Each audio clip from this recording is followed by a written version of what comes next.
18 stories underground, 20,000 people, doors that only lock from the inside. Someone built this, carved entirely by hand into solid rock. Ventilation shafts, schools, wineries, chapels, enough food storage to last for months. And when they left, they sealed it so completely that the world did not know it existed until a man accidentally broke through the wall of his basement in 1963. Mainstream archaeology calls it a refuge from ancient raiders. But raiders do not stay for months. Raiders do not require a ventilation system sophisticated enough to supply fresh air to 18 floors simultaneously.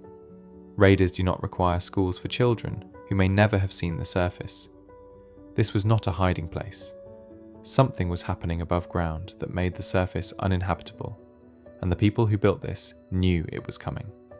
The question mainstream history refuses to ask is, how?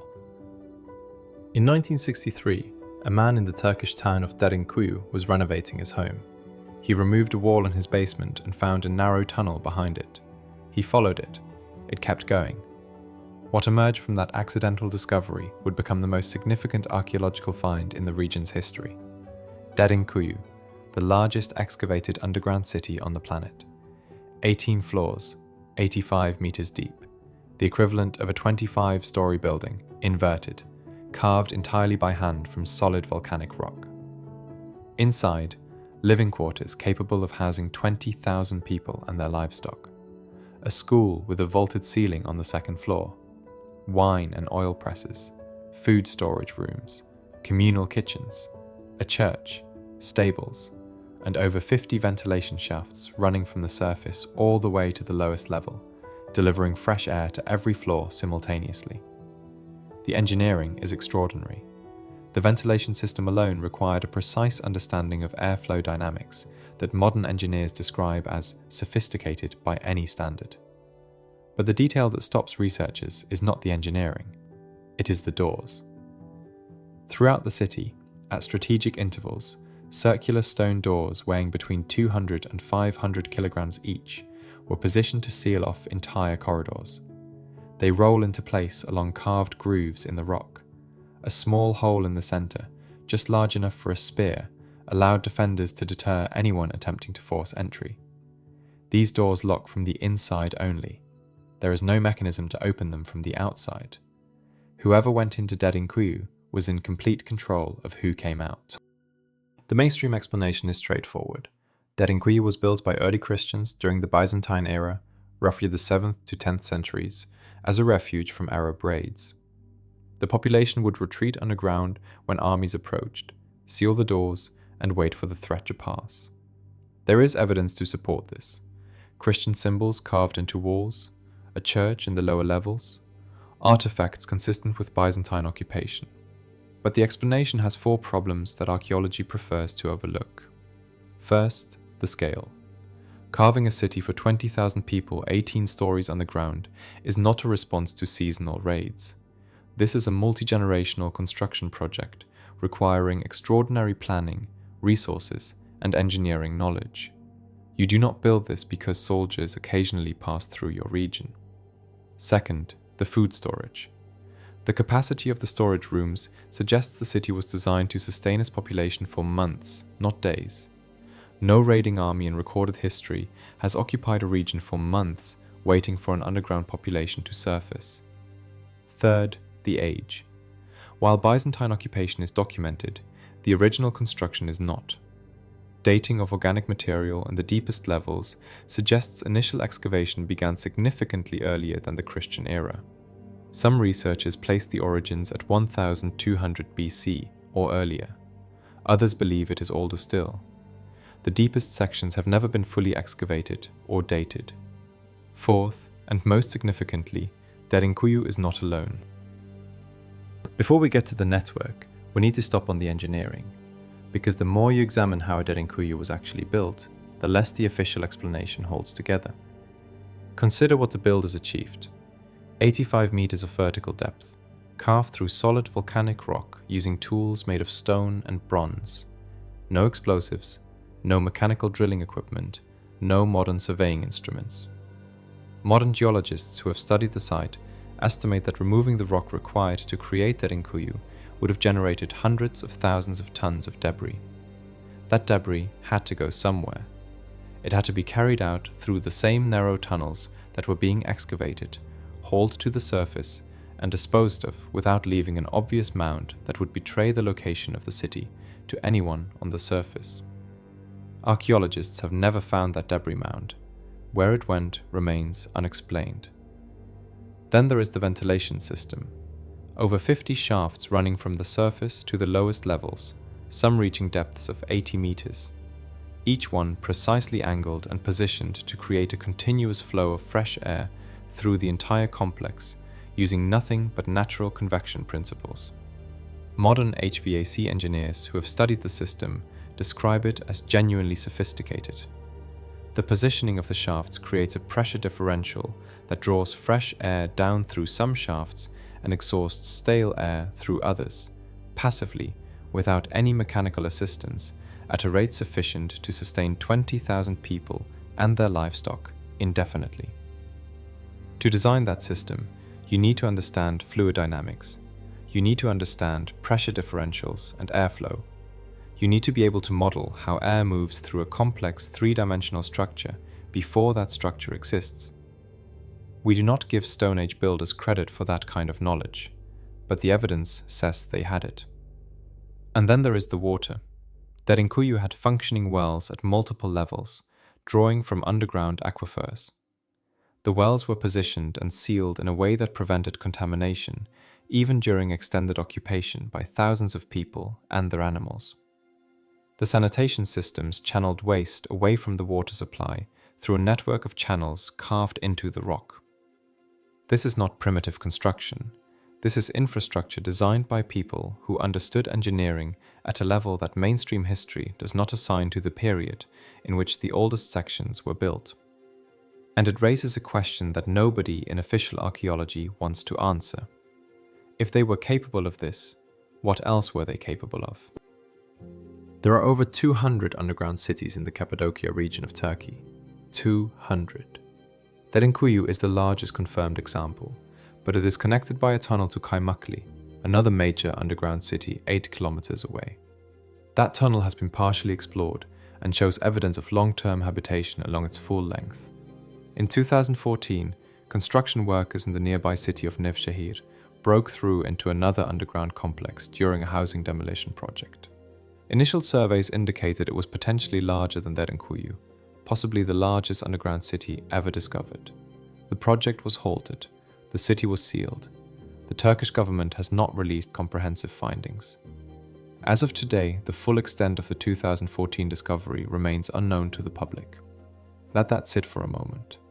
The potentially largest underground city in human history was discovered 12 years ago, and the official response has been to seal it and go quiet. 200 cities, connected by tunnels, built to house hundreds of thousands of people simultaneously, underground. This was not a collection of hiding places. This was a civilization-level infrastructure project. Someone made a decision, at some point in history, to build an entirely parallel underground world capable of sustaining an entire regional population indefinitely. The question is not how they built it. The question is what they knew was coming that made it necessary. If you've seen our previous case file, the one on the event that erased an advanced civilization 12,000 years ago, this is where the two investigations connect directly. The Younger Dryas impact hypothesis proposes that between 12,900 and 11,700 years ago, a fragmented comet or asteroid struck multiple locations across the northern hemisphere simultaneously. The evidence is in the ground at over 50 sites across 4 continents. A platinum anomaly in the soil that circles the entire planet at the Younger Dryas boundary. Nanodiamonds formed only under the pressure of extraterrestrial impact. A biomass burning layer visible in ice cores worldwide. Flash-frozen mammoths found with undigested summer flowers still in their stomachs. Something hit this planet, something catastrophic, and it happened right at the boundary of the period when the oldest sections of Derinkuyu were potentially being constructed. Consider the geography. Derinkuyu sits in central Turkey, 200 kilometers from Göbekli Tepe, the megalithic complex in southeastern Turkey that predates Stonehenge by 7,000 years. The complex whose builders vanished completely from the historical record. The complex that was deliberately buried around 10,000 BC by someone who wanted it hidden. The same region of the world, the same approximate time period. Two of the most anomalous archaeological sites on the planet, sitting within driving distance of each other. The official position is that these are unrelated, but look at what the evidence actually suggests. A catastrophic impact event disrupts the surface of the planet. Wildfires, flooding, collapse of the food chain, extended climate disruption lasting centuries. A civilization with advanced engineering capability, one that could build Göbekli Tepe, one that understood astronomy and mathematics and monumental construction, responds to that catastrophe or prepares for it in advance by carving a parallel world underground, a world with everything needed to survive indefinitely without the surface: food, water, air, community, education, spiritual continuity.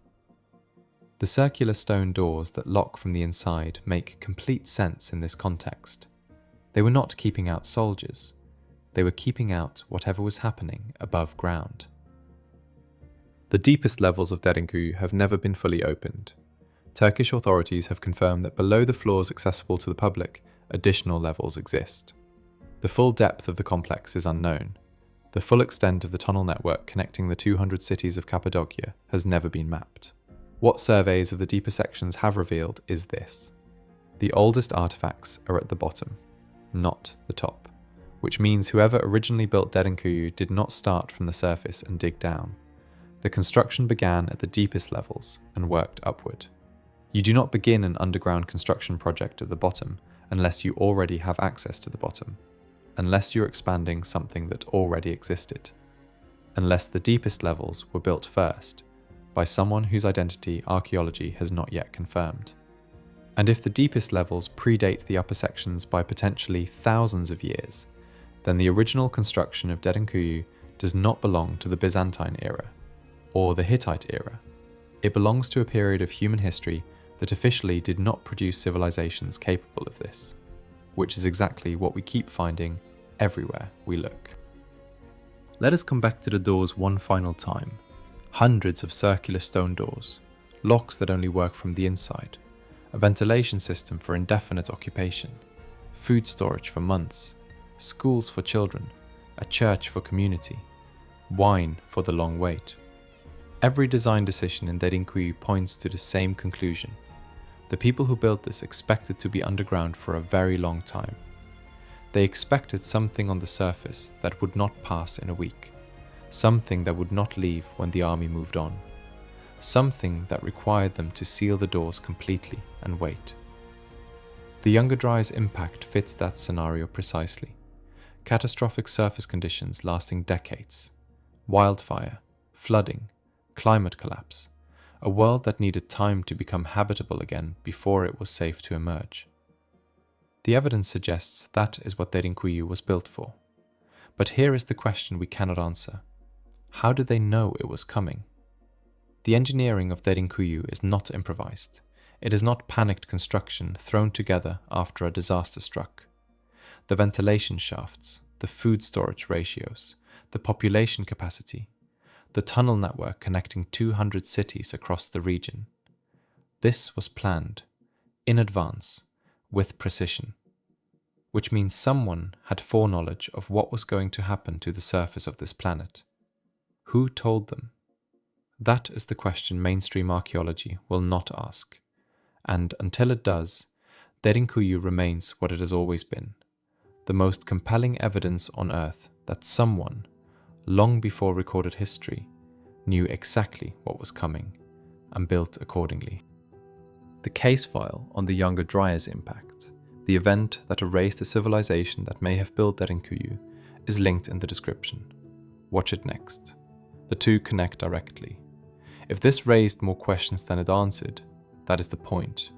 Leave them in the comments. We read every one. Subscribe to stay in the vault.